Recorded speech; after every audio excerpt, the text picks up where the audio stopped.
मेरे प्रिय कैडेट्स, आप सभी को मेरा नमस्कार।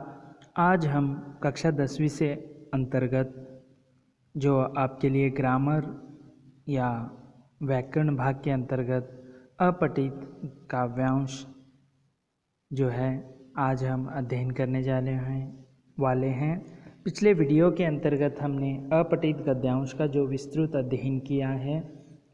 अपठित काव्यांश जो अपठित का हमने शाब्दिक अर्थ जाना, तो जो पठित यानी पढ़ा गया हुआ और अ का नहीं का अर्थ दर्शाता है, इसीलिए जो पढ़े नहीं हैं काव्यांश उसे हम आज जो है काव्य का एक छोटा सा अंश होता है और उसके अंतर्गत प्रश्न होते हैं, उसे हमें प्रश्नों के अनुसार जो है उत्तर देना बहुत ही ज़रूरी होता है। तो चलिए इसके संबंधित विस्तृत अध्ययन करने जाने वाले हैं। अपठित काव्यांश कविता या उसका वह अंश जो कभी पाठ्य पुस्तकों में न पढ़ा गया हो, अपठित काव्यांश कहलाता है। तो समझ में आया आपको? कविता या उसका वह अंश जो कभी पाठ्य पुस्तक में न पढ़ा गया हो, अपठित काव्यांश कहते हैं। तो चलिए अपठित काव्यांश पर भी दो प्रकार के प्रश्न पूछे जाते हैं। देखिए यहाँ पर ध्यान देने वाली बात है, दो प्रकार के प्रश्नोत्तर पूछे जाते हैं। जैसे अपठित काव्यांश को पढ़कर प्रश्नों के उत्तर उसी में से ढूंढकर लिखने के लिए कहा जाता है। अपठित काव्यांश को पढ़कर प्रश्नों के उत्तर उसी में से ढूंढकर लिखने के लिए कहा जाता है। ठीक है, तो ये पहला प्रकार है। दूसरा है काव्यांश को पढ़कर प्रश्नों के दिए विकल्पों में से सही विकल्प को चुनकर लिखने के लिए कहा जाता है। तो आपको समझ में आया होगा दो प्रकार किस तरह, एक तो प्रश्न दिए जाते हैं, उत्तर लिखना होता है। दूसरा है जो प्रश्नों के नीचे 4 विकल्प दिए जाते हैं, उसके अनुसार आपको उत्तर देना होता है। यह 2 प्रकार के काव्यांश का जो है प्रश्नोत्तर पूछा जाता है। चलिए आगे देखेंगे। सबसे पहले अपठित काव्यांश को 2-3 बार ध्यान से पढ़े। ध्यान देने वाले बातें यहाँ पर मैं बता रहा हूँ।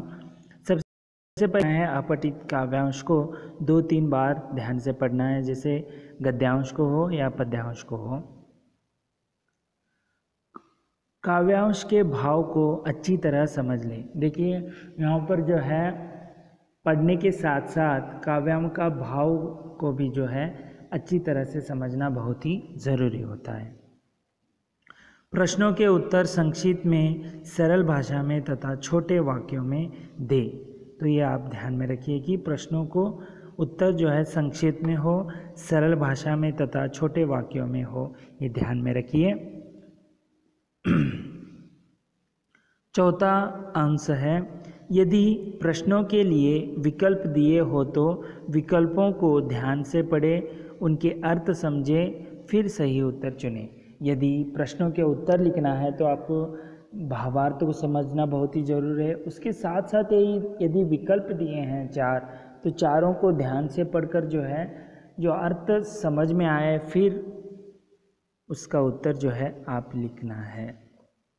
5वां है, यदि काव्यांश का शीर्षक लिखने को कहा जाए तो शीर्षक भी लिखे, किंतु शीर्षक काव्यांश के मूल भाव तथा उसके उद्देश्य को प्रकट करने वाला हो। देखिए यदि काव्यांश का शीर्षक टाइटल आप लिखने वाले हैं तो शीर्षक भी लिखे, किंतु शीर्षक काव्यांश के मूल भाव को जो है या उसके उद्देश्य को प्रकट करता हो। मूल भाव और उसके उद्देश्य को दोनों को जो है प्रकट करने वाला ही जो आपको काव्यांश का शीर्षक लिखना है।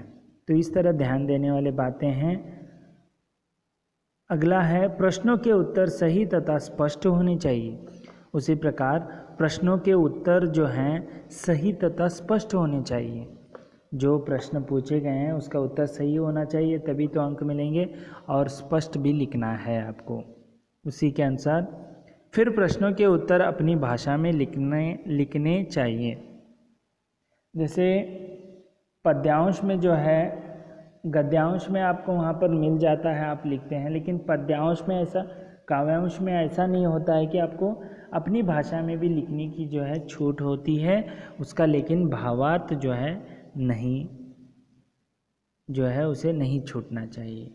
चलिए, अक्सर विद्यार्थी इस प्रश्न में कम अंक ले पाते हैं। किस तरह कम ले पाते हैं, देखिए, एक है इसके कारण है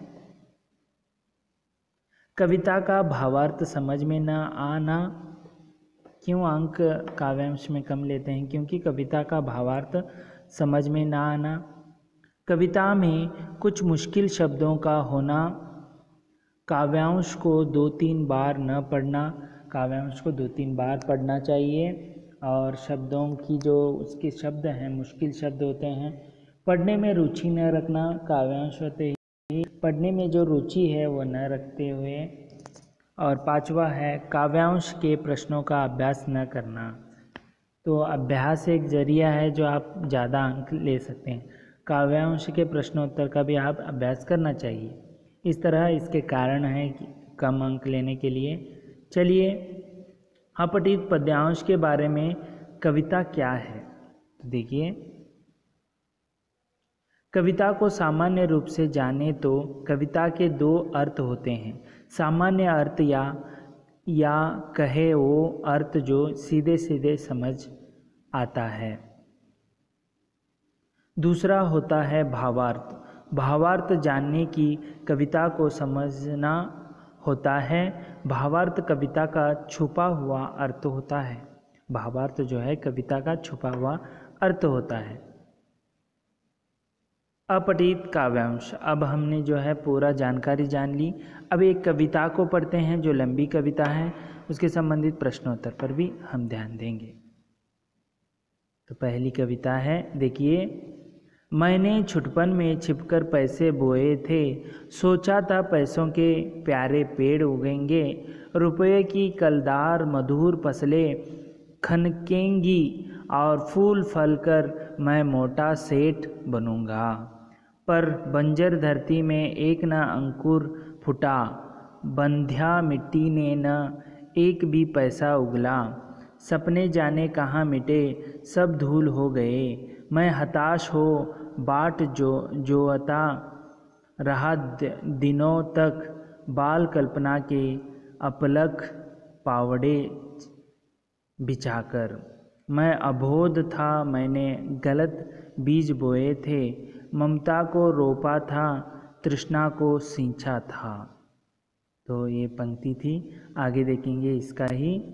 अर्धसत हहराती निकल गई है तब से, कितने ही मधु पतझर बीत गए अनजाने, ग्रीष्म तपे वर्षा झूली शरदे मुस्काई, सीसी कर हेमंत कफे तरु झरे खिले वन, आओ जब फिर से गाड़ी उदी लालसा लिए, गहरे कजरारे बादल बरसे धरती पर। मैंने कौतूहल वश आंगन के कोने की गीली तह को यों ही उंगली से सहलाकर बीज सेम के दबा दिए मिट्टी के नीचे।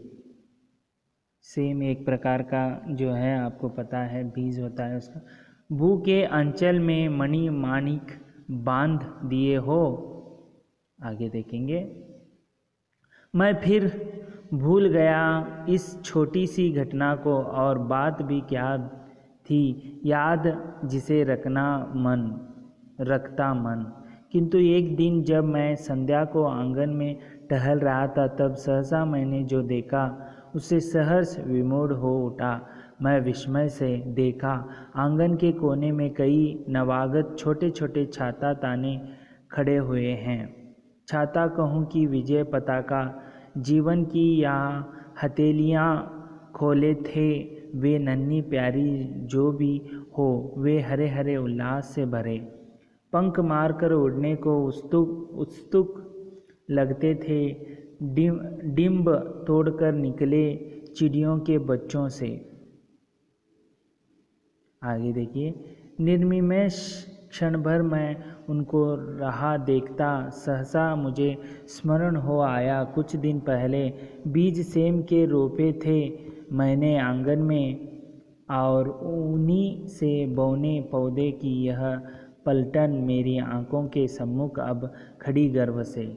नन्हे नाटे पैर पटक बढ़ती जाती है, तब से उनको रहा देखता, धीरे धीरे अनगिनत पत्तों से लद भर गई झाड़ियाँ हरे भरे टंग गई, कई मखमली चंदोवे बेले फैल गई, बल खा आंगन में लहरा, और सहारा लेकर बाड़े की टट्टी का हरे भरे सो झरने फूट पड़े ऊपर को। मैं आवक रह गया, अंश कैसे बढ़ता है। आगे देखिए, रत्न प्रसविनी है वसुधा, अब समझ सका हूँ, इसमें सच्ची समता के दाने बोने हैं, इसमें जन की क्षमता के दाने बोने हैं, इसमें मानव ममता के दाने बोने हैं, जिससे उगल सके फिर धूल सुनहली फसलें, मानवता की जीवन श्रम से हंसे दिशाएं, हम जैसा बोएंगे वैसा ही पाएंगे। तो आपको समझ में आई होगी, कविता जो है क्या बोते हैं वही पाते हैं, यानी पहले वो फल फूल फल या जो है फूल के बदले उसने जो है पैसे बोए थे, उसका कोई जवाब नहीं मिला। जो सेम के बीज बोए थे उसका फसल जो है उसे मिलता है। तो चलिए प्रश्नोत्तर पर हम अब देखेंगे किस तरह है। कवि ने बचपन में क्या सोचकर धरती में पैसे बोए थे? तो इसका उत्तर होगा, कवि ने बचपन में यह सोचकर धरती में पैसे बोए थे कि धरती से पैसा का पेड़ उग जाएगा और वह बहुत अमीर सेठ बन जाएगा। इस तरह आपको उत्तर जो है लिखना होता है। दूसरा प्रश्न है, मानवता की सुनहली फसल के आने से कवि का क्या अभिप्राय है? तो उत्तर इस प्रकार है, इस कथन के माध्यम से कवि एक ऐसे समाज की कल्पना करता है जहां मानव से परस्पर प्रेम भाव हो, सभी समान हो तथा सभी परिश्रमी हो। तो इस तरह आपको भाव जो है लिखना होता है। अगला प्रश्न है, इस कविता के माध्यम से कवि क्या संदेश दे रहा है? ऐसे प्रश्न भी आते हैं। तो उत्तर है, इस कविता के माध्यम से कवि ने ऐसा बोओगे वैसा पाओगा का संदेश दिया है। कवि ने पैसे बोए तो कुछ नहीं मिला, परंतु सेम के बीज बोने से फल मिला, इसीलिए वह मानव को सदा अच्छे कार्य करने की प्रेरणा देता है। तो इसका शीर्षक भी यही होगा, कैसा जैसा बोएंगे वैसे पाएंगे। ठीक है, क्योंकि अच्छे गुण आप हमेशा अच्छे कार्य करते रहेंगे तो अच्छा फल मिलेगा, या बुरे करेंगे तो उसका कुछ फल नहीं मिलने वाला। अगला प्रश्न है, इस कविता का उचित शीर्षक लिखिए। हर एक कविता के अंत में यह प्रश्न पूछा ही जाता है। तो इसका शीर्षक है, जैसा बोएंगे वैसा ही पाएंगे। इस तरह आपको प्रश्नोत्तर लिखने होते हैं। तो आपने देखा कि यहाँ पर हमने एक कविताओं के कुछ ध्यान देने वाले बातों को देखा, क्यों कम अंक आते हैं इसका भी हमने विवरण किया।